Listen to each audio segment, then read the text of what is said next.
Hello বন্ধুরা, সবাই কেমন আছো? আশা করছি সবাই সুস্থ আছো, ভালো আছো। আমিও সুস্থ আছি। আজকের ব্লগটা একেবারে নতুন। আগের যে ব্লগগুলো আমি দিতাম তার থেকে একদমই আলাদা ব্লগ।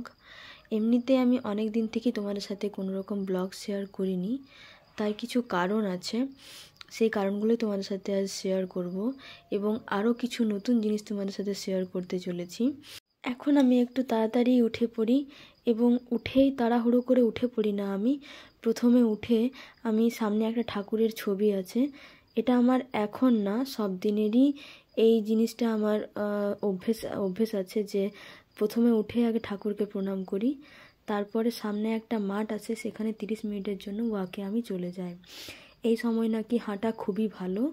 এই সময় বলতে তোমাদের আমি আগেই শর্টসে জানিয়ে দিয়েছি যে খুশির খবরটা, সেটার কথাই বলছি আমি।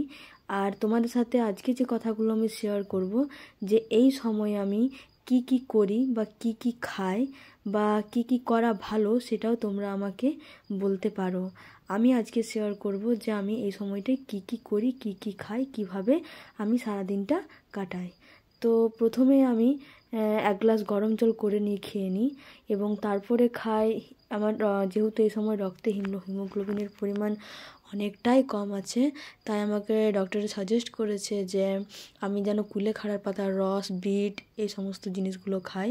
তাই প্রথমে আমি কুলেখাড়া পাতার রসটা বেটে খেয়ে নিই এবং তার সাথে 1 গ্লাস রাত্রে ভেজানো কেশরের জলও খাই। আর কুলেখাড়া পাতার রসটা আমি আগে মিক্সিতে বেটে খেতাম, কিন্তু অনেকেই বলেছে মিক্সিতে বাটার চাইতে নাকি শিলে বেটে খেলে এটা বেশি কাজে দেয়, তাই এখন আমি শিলে বেটেই খাই। তারপরে আমি কিছু ড্রাই ফ্রুটস রাত্রে ভেজানো থাকে, সেগুলো নিয়েই বসে যাই খেতে। ওটাই হচ্ছে আমার সকালের নাস্তা, কিছু স্যালাড এবং কিছু ড্রাই ফ্রুটস ভেজানো। যেহেতু আমি সারাদিনটা এই সময়টা একা একাই কাটাই, তাই চেষ্টা করি সবসময় খুশি থাকার। আমার দাদার একটা ছোট্ট ছেলে আছে এবং একটা মেয়ে আছে, তাদেরকে অনেকটা সময় তাদের সাথে আমি খেলা করি এবং খুশি থাকারও চেষ্টা করি। ড্রাই ফ্রুটসের মধ্যে আমার থাকে বুট, মুগ, কাজু, কিশমিশ এবং কিছু বাদাম ও আখরোট। আর স্যালাডের মধ্যে তো আমি বিটটা খেতেই হয় আমায়, কারণ আমি আগেই বলেছি যে আমার রক্তে হিমোগ্লোবিনের পরিমাণ কম আছে। তাই স্যালাড, শসা, টমেটো যা থাকে স্যালাডের জিনিস, সেগুলো আমি বাড়িতে খাই এবং জলটা আমি প্রচুর পরিমাণে খাই। জল এই সময় এমনিতে আমি জল প্রচুর পরিমাণে খাই, আর এই সময় তো আরও বেশি খাওয়া ভালো, তাই আমি জলটা প্রচুর পরিমাণে খাই। একটু 5 মিনিট 10 মিনিট অন্তর অন্তরে কিছু খেয়ে খেয়ে আমি জল খাই এবং সকালে এই নাস্তার মধ্যে একটা ডিম সেদ্ধও থাকে, 1টা বা 2টো।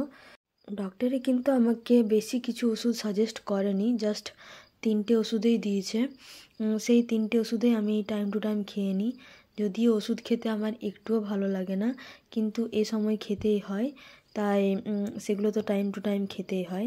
যেহেতু শীতকাল, তাই রোদ আসা অবধি আমি অপেক্ষা করি স্নানটা সারার জন্য। স্নান সেরেই আমি সপ্তাহে 3 দিন বা 4 দিন ডাবের জলটা খাই, কারণ ডাবের জল এই সময় নাকি খাওয়া খুবই ভালো। আমাদের বাড়িতে অনেক লাউ ধরেছে, তাই একটা লাউ পেরে নিয়েছিলাম রান্না করার জন্য। আর এদিকে আজকে আমি রান্না করব মাংস আর সাথে শিম ভাজা, আর ওই যে লাউ পেরেছি বললাম, সেই লাউ। এই 3টে তরকারি আজকে হবে। প্রতিদিন আমি কিছু শাক খাওয়ার চেষ্টা করি, কিন্তু সব দিন হয়ে ওঠে না। এই সময়টা মা আমাকে প্রচুর কাজ করতে বলে, যতটা আমার দ্বারা সম্ভব সেই কাজগুলো আমাকে করতে বলে। মানে আরামের পরিমাণটা কম এবং কাজের পরিমাণটা একটু বেশি করতে বলে, তাতে নাকি আমার ডেলিভারির ক্ষেত্রে খুব সুবিধা হবে। তোমরা প্লিজ কমেন্টে জানিও যে এই সময় আমার এতটা কাজ করা প্রয়োজন কি না। তারপরে আমি দুপুরের কিছুটা খাবার নিয়ে বসে যাই। হ্যাঁ, অল্প পরিমাণে খাবার খাই, কারণ এখন বেশি পরিমাণ খাবার আমি একদমই খেতে পারি না। আর ভাত একটু খাওয়ার পরে আমি কিছু না কিছু প্রতিদিন ফল নিয়ে বসে যাই, কোনোদিন বেদানা, কোনোদিন আপেল, কোনোদিন পেয়ারা, যেটা যেদিন বাড়িতে থাকে অ্যাভেলেবেল সেটা নিয়ে আমি খেতে বসে যাই। বিকেল দিকেও আমার একটা ওষুধ থাকে, তাই কিছু খেয়ে তো ওষুধটা খেতে হবে, তাই আমি একটু দুধ বা গরম জল যেটা থাকে বাড়িতে সেটা দিয়ে আমি একটু মাদার হরলিক্সটা খেয়ে তারপরে আমি বিকেলের ওষুধটা খাই।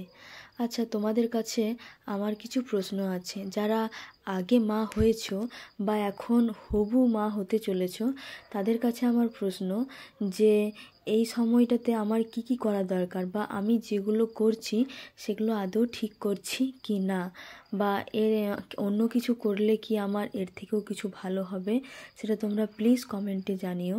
কারণ আমি প্রথমবার মা হতে চলেছি, তাই তোমাদের মতামত আমার কাছে খুবই জরুরি। এই সময়টা বিকেলে একা থাকার কারণে আমার খুব শরীরটা আনচান লাগে, তাই আমি চেষ্টা করি কিছু মুখরোচক খাওয়ার, এবং সন্ধ্যের দিকটাতে আমি একটু বই পড়ার চেষ্টা করি। যেদিন শরীরটা একদমই ভালো লাগে না সেদিন গল্পের বই বা হাসির বই পড়ার চেষ্টা করি, এবং যেদিন একটু ভালো লাগে সেদিন অন্য কিছু পড়ার চেষ্টা করি। সকালে যে লাউটা পেরেছিলাম সেটা তো তরকারি করা হয়নি, তাই সেটা রাত্রে লাউ ছিলকা করে সেটা দিয়ে আমি ডিনারটা সেরেছি। এবং রাত্রে দুধটা তো কম্পালসারি, সেটা থাকবেই। দুধ খেতে প্রচুর ভালোবাসি। সব মাদের কাছে আমার একটাই রিকোয়েস্ট থাকলো যে আমার এই সারাদিনের রুটিনটা আমি ঠিকঠাকভাবে সব কিছু করি কি না তা প্লিজ কমেন্ট করে জানিও, বা আমার যদি কিছু ভুল ত্রুটি হয় সেটাও তোমরা আমাকে কমেন্ট করে জানিও। সো ভিডিওটা ভালো লাগলে please like, comment, share and subscribe করো। নেক্সট ব্লগে তোমাদের সাথে শেয়ার করব যে আমার কি কি সিমটমস দেখা দিচ্ছে। সো এখনকার মতো এই পর্যন্তই।